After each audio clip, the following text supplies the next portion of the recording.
Hey everyone, I hope you're having a great day or night or wherever you are. And if you like my content, do like, share, and subscribe to my channel. So, today I will be discussing a book review, and the most anticipated book and the most recommended one as well is Eat, Pray, Love by Elizabeth Gilbert. So, how I came to know about Elizabeth Gilbert was a TED Talk. If any of you know about Elizabeth Gilbert, you would know her TED Talk as well, where she discussed the inspiration to be a great writer and how, as an artist, you can always nurture your own ideas in a very beautiful way. So that's all about the TED Talk. Here, I first came to know about who she was, and the first book that I ever read by Elizabeth Gilbert was The Big Magic. Briefly, I can tell that Big Magic is about how ideas, inspirations are just as alive as human beings. They will come and knock at your door of your brain, and if you don't entertain them, if you don't open the door to the ideas that you're having, they will more likely knock on somebody else's door, and you will find that somebody else ends up implementing that art which maybe you ignored.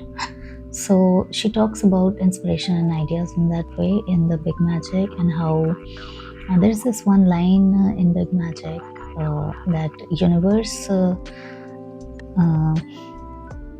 buries gems in our minds, and our task is to explore them in this life. Well, anyway, that's about The Big Magic. So that led me to cover another great book written by her, which is Eat, Pray, Love. And I am sure that you would have watched Julia Roberts' movie on Eat, Pray, Love as well. But let's talk about the book here. And it's a very smartly written book. She has this beautiful opening. So in India, many saints and many people who meditate or do prayers, they are found meditating on a 108 bead string. So everyone uses those 108 bead string for their prayerful meditation, and with each bead it focuses their attention on that meditation. So that is called a jap mala here, and she has taken care of the fact that 108 is a very sacred number.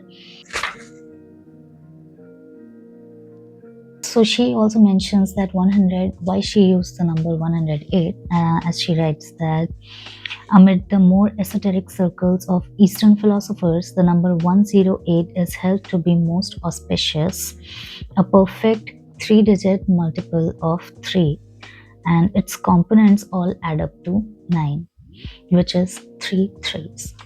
And 3 is the number representing the supreme balance. And she was trying to find the supreme balance in her life at that age when she started writing this book. And she decided to structure the book like a japmala. So she has divided the story into 108 tales. 108 tales into 3 divisions, and each tale has 36 chapters. So she spends each quarter of the year in a country, and there are 3 countries over the entire year. And she was traveling at the age of 36, which makes it another point for her to divide the entire journey into 108 tales. So here she has 3 sections, and first is Italy. Why Italy, as she discusses in the book, is because first she wanted to experience all the pleasure and the fun about her journey as she started on to find the truth and balance. First era of the book is about how she loves eating and how she sees that people enjoy living their life, without any problem, and they just enjoy each and every moment of their life. The second section of the book discusses her journey in India and how she was struggling through all the discipline, where she spends her time in an ashram and all the very stubborn meditations and very strict schedules she had to stick to, and it was totally devoid of pleasure and all the fun that she used to have in Italy before that. Now, as her journey ends in India, she moves to Indonesia, and there she actually found the balance of the previous two sections, which is in Italy and India. So, Indonesia was all about the balance between all the fun and pleasure in Italy and all the strict discipline that she faced in India. And that's how she, ends the book with her truth. And yeah, not to mention, she was going through a very hard divorce when she started the book, and how everything fell into place by the time she concluded the book. So I really loved the book Eat, Pray, Love, and I think it's a very nicely written book. It's a highly recommended read. So I hope you enjoy this review, and let me know if you want me to review some other book. So I'll meet you in the next video. Till then, have a good time. Bye bye.